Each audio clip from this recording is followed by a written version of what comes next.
Hi guys, welcome back. ఈరోజు కిచెన్లో కొన్ని ఐటమ్స్ లేదు అని ఆన్లైన్లో ఆర్డర్ పెట్టుకున్నాను.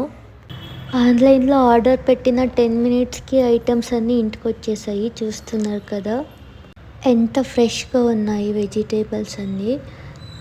నేను ఉల్లిపాయ, క్యారెట్, క్యాబేజ్, పుదీనా ఇవన్నీ ఆర్డర్ పెట్టుకున్నాను. ఇవంతా మొత్తం కలిపి నాకు జస్ట్ 90 రూపీస్లో వచ్చాయంటే మీరు అస్సలు నమ్మరు కదా. నేను కూడా నమ్మలేదు. ఇదే వెజిటేబుల్స్ వెళ్ళి బయట కొంటే మినిమం 200 రూపీస్ అవుతుంది. సెప్టోలో అప్పుడప్పుడు కొన్ని ఆఫర్స్ ఉంటాయి. ఆ టైంలో పెట్టుకుంటే చాలా మంచిగా అనిపిస్తుంది. ఈరోజు కూడా ఆఫర్ ఉంది. సో అందుకే ఇవన్నీ పెట్టుకున్నాను. చాలా బాగున్నాయి. లాస్ట్లో ఫ్రైస్ కూడా పెట్టాను, చూడండి. ఓకే గాయ్స్, ఈ వీడియో నచ్చితే లైక్ చేసి కామెంట్ చేయండి. అండ్ వెళ్ళే ముందు మన ఛానల్కి సబ్స్క్రైబ్ చేసుకోండి. Thank you for watching.